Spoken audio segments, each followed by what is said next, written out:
We're like, home ownership is kind of like, okay, can we do this? Or do we have to go out of state?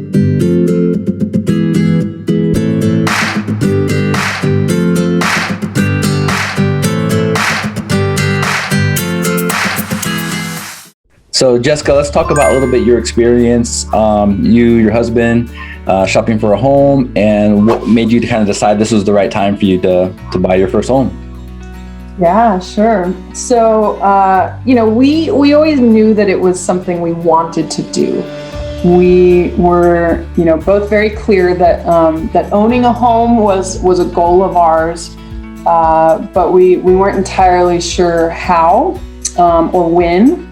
And then the opportunity arose, right? Because we live in Northern California, in one of the most expensive places. Yeah, and it's still We're right. like, home ownership is kind of like, okay, can we do this? Or do we have to go out of state, right? But I love Sonoma County. I was born and raised here. So, I've been holding on to the dream, and the opportunity arose for us when he actually got a new job, and in our household income, his salary was more than doubled. Wow. For what he was making. And so literally within the month that he started his new job, I called you. I was like, okay. And part of our approval letter was like that they were like, okay, like you don't even have any pay stubs yet. Like we need a letter from your employer saying what your salary is and that kind of, right? I mean, like we jumped on it. Yeah. Jumped as soon as we knew that we wanted to, or that we could. We pounced on it. And then, gosh, I want to say, because I think our whole process with you was maybe a total of 2 months, right? Yeah, we didn't see that many homes. Yeah, we didn't look at very many. I had like a list that like, okay, here's the things I definitely want. And then a few things of like, well, here's what I'd be willing to compromise on. And the area you end up choosing, Seth used to live there, right? He rented a house close by, or both friends? Lived in Santa Rosa for a little. I mean, I've lived in multiple neighborhoods all over Santa Rosa, having grown up here, and my family's here and whatnot. So we actually are in a neighborhood that neither of us had actually lived in specifically, but we're really loving. It's like a lot of people our age, a lot of people with young children. We've got a daughter, and I really love seeing how many young children are in the neighborhood, and that the neighborhood's pretty diverse. Like those two things are like really, like those are things that I really appreciate. Now, what was kind of the scariest part during the process for you? Because it's nerve-wracking, being a first-time buyer. It's nerve-wracking. I think it's just the fact that we've never done it before, right? And like anything that you've never done before, there is an element of the unknown. And I think I was holding it in my head as it was like this kind of intense or scary thing to jump into, because there's a lot of things that I need to know, or there's a lot of, what are the taxes and what does closing costs mean, and what is that, but I gotta say, Andrew, like you did a great job of like being very patient with us and explaining everything, and everyone along the way, they're professionals. And so even if I didn't fully understand all of the terms and, stuff in that moment, I knew, like I got the impression and like could feel the energy from people that like, okay, obviously you've done this a lot. This is what you do, and I can trust in the process because I trust you. So, Thank you, by the way. Like doing like, and it's a lot of paperwork, and it is a lot of like compiling a bunch of different documents and really, being on top of that for a while, but it's not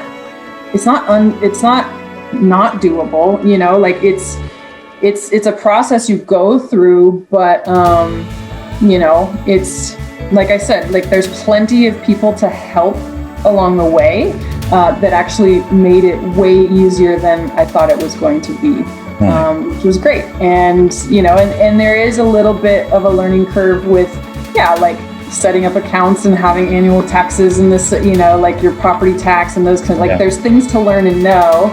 But I feel like systems exist to help make that easy, and like just relying on those systems has been very relieving. Good. To just kind of settle into that and know, like, okay, we aren't the first people to ever buy a house. Like, people do this all the time. It's the pioneers. You know what I mean? Like now since owning the house, what has changed? Because everyone's lifestyles had to change during the pandemic. How have you guys adjusted and been able to maintain after that? Fortunately, his job is very stable, and he works at a school. The work itself has shifted, but he's still got his job, and that's great. And he actually even has gotten a raise, and so that's given us some good stability there. Nice. For me, actually, I've been working the last 13 years. I've done a lot of different things in my life, but my kind of main gig for the last 8-ish years of those 13 was working out at an outdoor school. Mm-hmm. I was the director of a challenge course program, and what we were doing was actually environmental education for school children, right? So schools were taking field trips to us.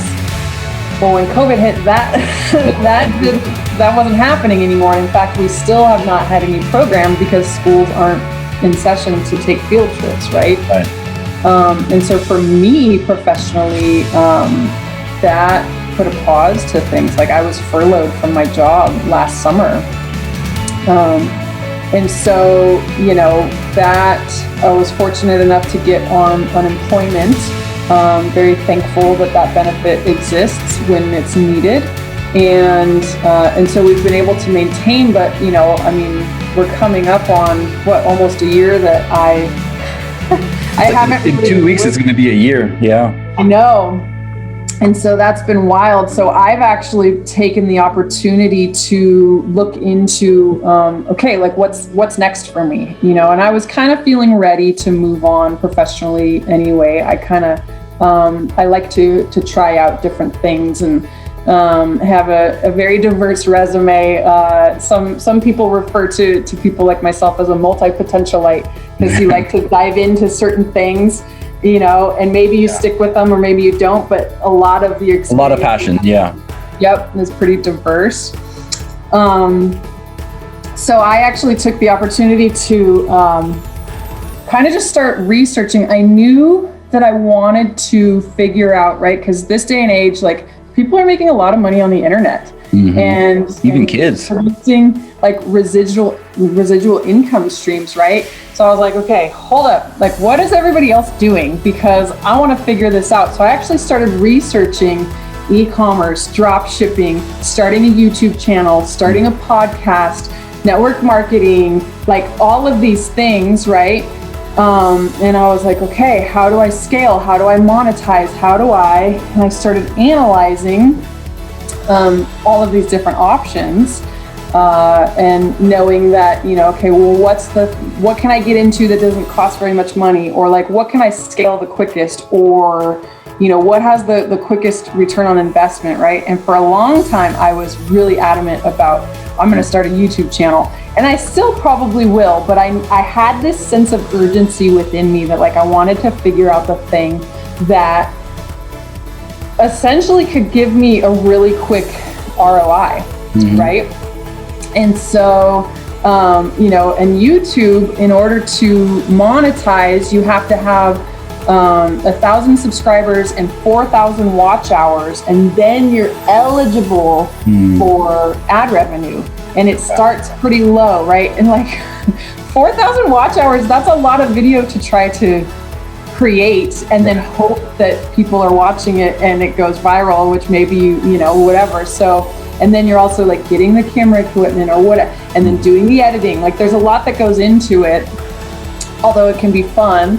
And then you look at things like the e-commerce or like setting up your own Amazon store or something, and you got to kind of like follow the trends and like, well, what are people buying, and kind of hope that you get lucky with a product, but then you could pay people for some training to tell you what's trending, and right. So there's just all this stuff going into it. And the thing that I found actually that became the most attractive thing was network marketing. And I had a little bit of a wall put up to it because I think network marketing got kind of a bad name in the 90s and early 2000s, or at least when I was experiencing it at those times, right? Because it was just done wrong. It wasn't done very well. Like people were just kind of pushing it hard, or, it was like you had to tap out your network, right? And kind of hope that all these people would. Have you done one before? I hadn't done one before, but I came close. Okay. I'd come close, and I'd even like sat in on meetings and like almost went all in. And like, for some reason, it just kind of didn't fully, I don't know, it just didn't fully align or like sit completely right. And so I had some girlfriends, actually 2 different girlfriends who were involved with this other program.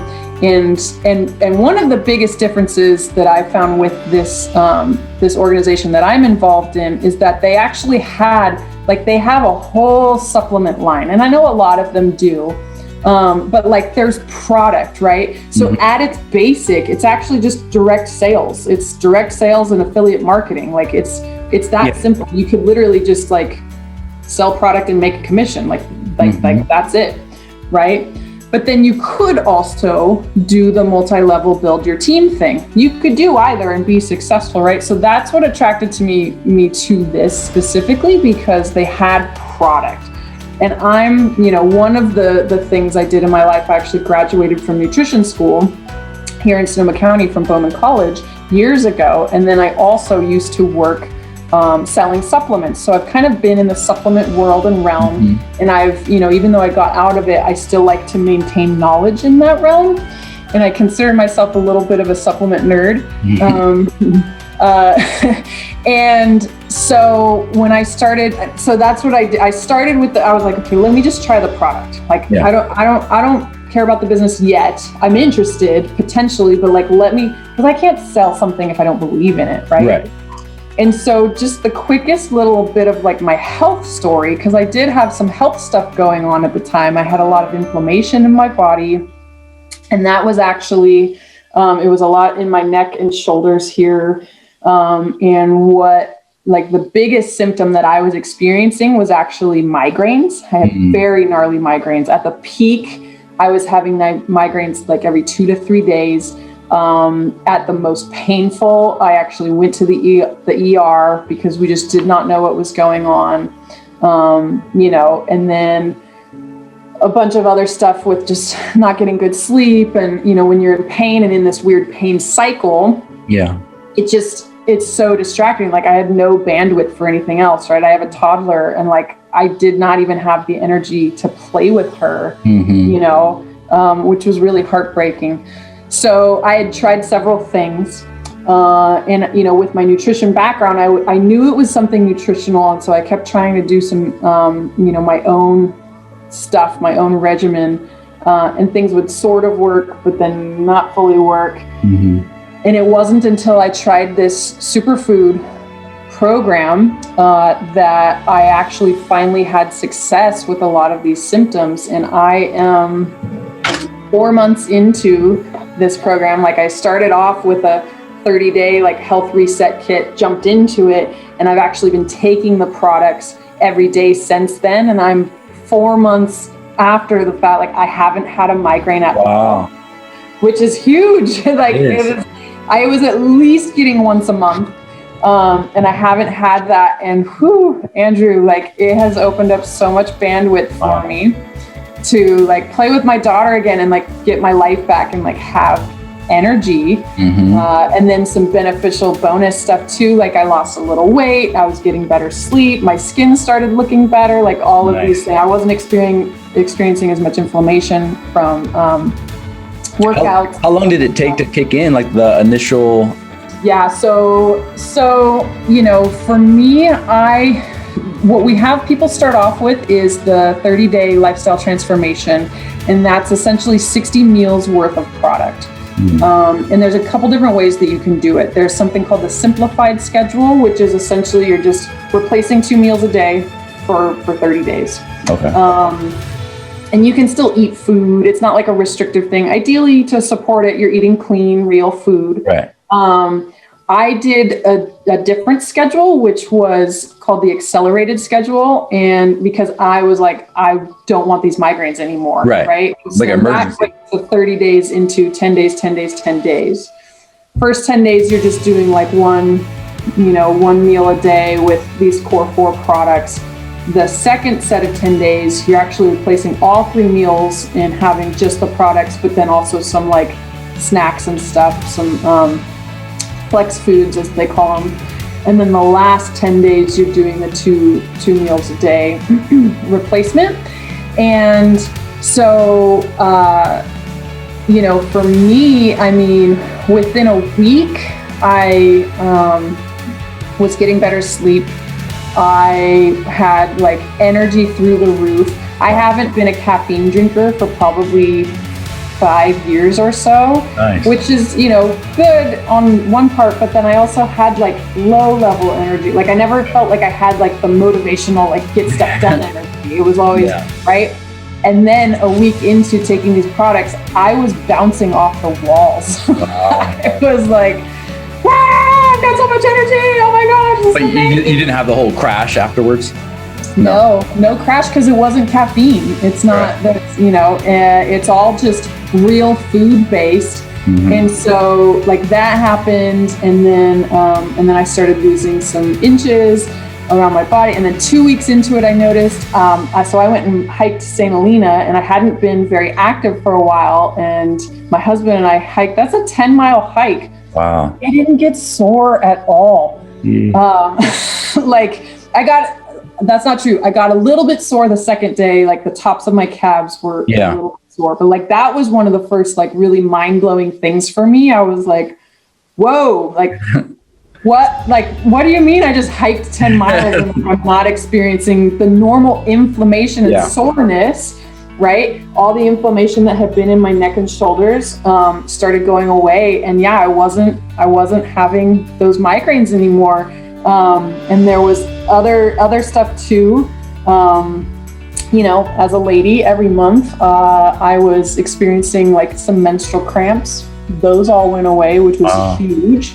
So there was all this like added bonus, stuff. So it didn't take very long to start seeing results. And so from there was when I was like, okay, I'm going to start telling everybody about this anyway, because this is amazing. So I might as well sign up for the business and promote it too, because this is I'm going to do it anyway. And like, I'm happy to, like, I believe in this product so much that I will start sharing. So it was a very easy transition for me after having tried the product to just start yep, I'm going to share this with the world now. So, have you started seeing any of the business side kick in yet? Yeah, absolutely. So the thing I like about this company as well is that they've talked about that they essentially are taking the network marketing model and disrupting it and kind of turning it on its head. And they're, again, I haven't worked for other companies, so I don't know specifically how it compares, but what I love about this company is that they make success really accessible. And what I mean by that is there's a lot of stuff, there's a lot of ways in which you can start kind of earning points and ranking immediately. And they have fast start bonuses. Like in my first, say someone starts and I hit all these ranks too.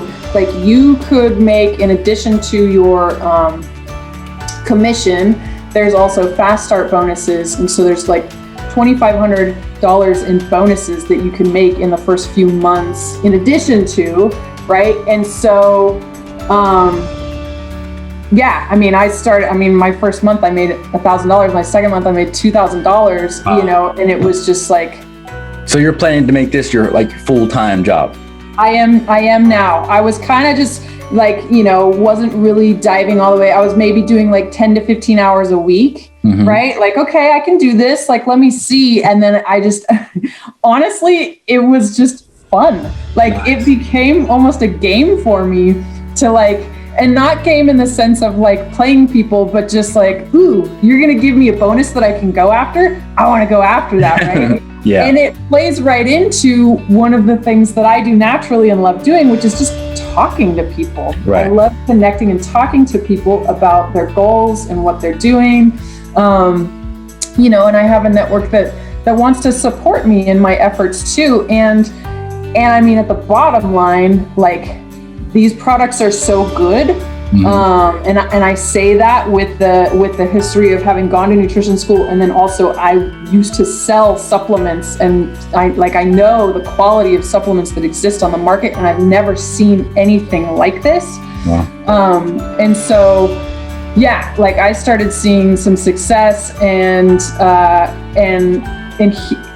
really kind of like what I knew I needed to do, right? Because I believed in the product, and I was like, okay, but like, am I gonna be a network marketer? Like, is that what I'm gonna do? Because like I always kind of had a little wall up around it. And then I started actually doing some research into network marketing in the industry, right? And because there's people who are successful at, like, there are millions of people who are doing this or involved somehow in network marketing, either as a customer or as a brand partner. And I was like, okay, hold up. Like, what are my blocks around this? Like, why am I going like this a little bit? Why am I putting that wall up? And, and again, it was because of the way things had been done in the past, right? And so the more I looked into the industry, and the more that I got trained from my company, and kind of looked into how we're doing, like, because we get trained, our training is really based around consent culture, right? We ask permission to send information. We're doing the like attraction marketing and you know what I mean? And we're not just like writing to everyone in our contacts and being like, hey, I found this thing, you need to do it, or whatever. Like that is not the way you do things anymore. And the company I'm with, they know that, and it's almost like they looked at what people. I remember, I have never joined one either, but I know in the past, the whole scheme was they would invite you to dinner or they invite you to something, and then you think it's about that.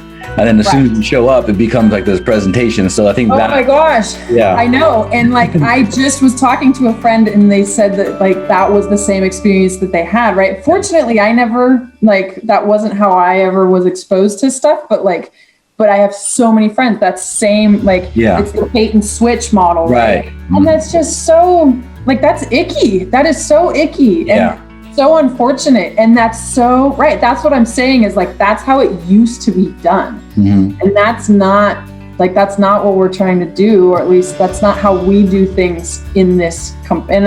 And I mean, there are still people, I'm sure, who, are doing tactics like that, but it's not, it's not the way to do it. And you don't have to do it that way. And, we were chatting a little bit earlier about like, people want to see a real person and they want to know that you're not just like reaching out to them. Oh, hey, I haven't seen you since high school, but I've been thinking about you. Yeah. Or whatever. Exactly. and then it's like, hey, do you want to do this thing? And you're like, no. And they're like, okay, bye. And then you never hear from them. Like, people want to connect, people want to like know that you're still a real human. And so, so I've been very impressed with the company that I'm with in terms of that. And then, I've, in the research that I've done with the network marketing, it's like, okay, I've been reading this book from Eric Worre. He's one of the top trainers in the network marketing industry. And he has in his book, GoPro, how to be a professional in network marketing. He's like, let's break it down for a second. Like, hold on, like, let's talk about your dream job. Like, what what if you had your ideal job, like what would that include or not include, right? Yeah. Mm-hmm. Like no boss, I can work when I want, no time clock, Mm-hmm. right? No employees that aren't, motivated or whatever, and like this whole list of things. And then capped income, location freedom. I can choose my schedule. There's no cap to the amount of money that I could make, right? Yeah. As long as you're motivated. And so, and he outlines it that way, and I was like, ooh, you're right. I don't know that and the way he articulates it and just paints the picture, and you think about too, like, and I'm not even saying like everyone should quit their day job and jump into network marketing. Like that's, right.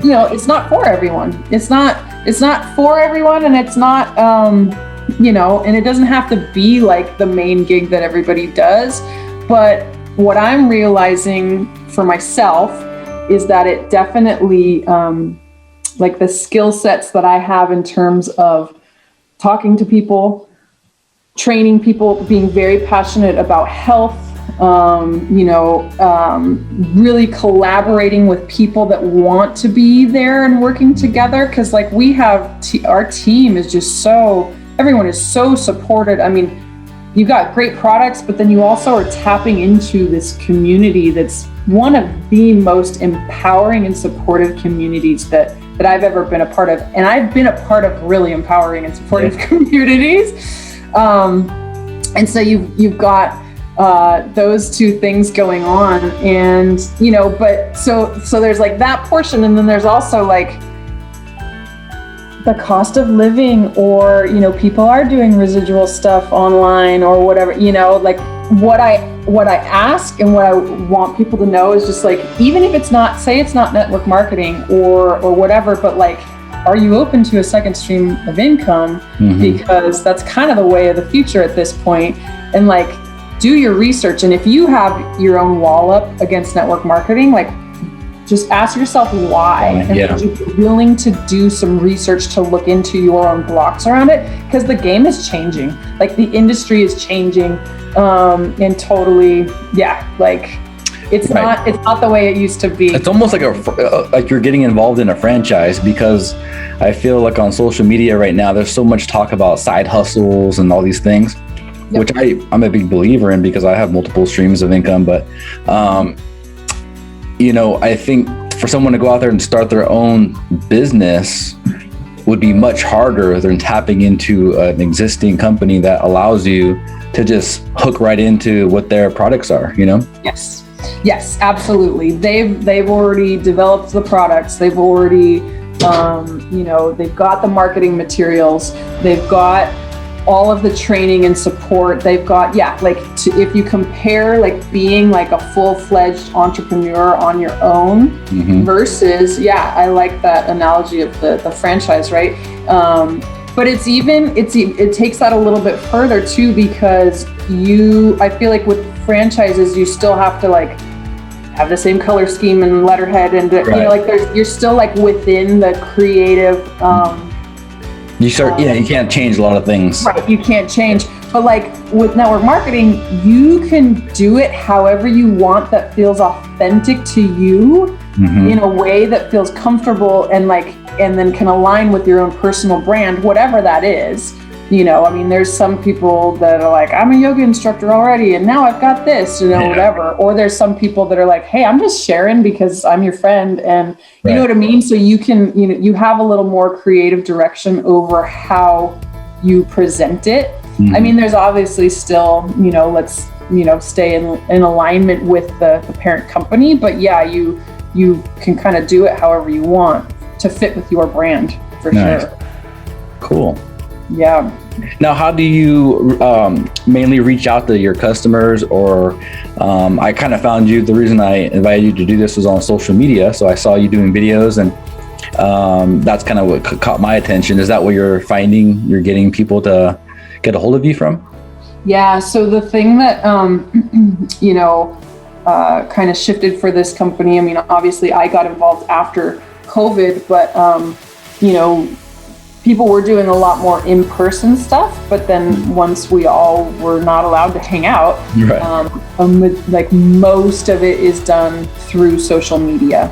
And so what I've been doing is kind of taking the approach of just sharing my story in different ways through posts, or just like, you know, when I did my 30-day, I was checking in every few days, kind of just talking about my progress, and people were interested. Hey, what are you doing? Yeah. Like, you know, and then I've actually been interviewing other people who have also had healing journeys with these products, and you know, highlighting their stories. I mean, because there's so many stories of, you know, reversing certain ailments and having some great like healing there. And then I'm also trying to do some education, right? So like with my supplement nerd and nutrition background, like I'm diving deep into the products, and so I will share what I find, and I try to do it in just like little bite-sized pieces of like, hey, I'm gonna just tell you about this one product for 5 minutes or whatever, and go from there. And so yeah, it's mostly been through, you know, just sharing on social media. Although we've done 2 socially distanced outside at a park. My sister's getting her physical training, you know, she's becoming certified. And so we've actually been doing where she'll lead a group through a workout, and then we do a superfoods tasting afterwards, so people can actually. Yeah, I think I saw a video of that. Yeah. Mm-hmm. Yeah, so that's actually been great too. But we're not diving too much into that because obviously we're still in the throes of, you know, the COVID parameters and whatnot. But you know, I mean, I think it's important for people to try the product and kind of go from there. So yeah, but it's very easy to do it just kind of by sharing online. Right. If someone wants to get a hold of you and talk to you more about it or do a taste test, how do they get a hold of you? Yeah, so the 2 main ways is to reach out either on Instagram, Jessica Foxberry on Instagram, and then Facebook, Jessica Foxberry as well, and can reach out. You know, either of those. I'm kind of on both of those, and the messenger softwares of both of those kind of often throughout the day. Yeah. And yeah, I'd be happy to chat about it more. Nice. Well, thank you so much for your time. Yeah, absolutely. Thanks for having me. This has been fun. Yeah. All right, I'm gonna stop it now. Cool. You did great. Thanks for watching my video. To learn more tips and tricks how to save money or make money in any real estate market, please like and subscribe. My goal is to keep giving you valuable content that you can use. Any questions, please comment. Thank you.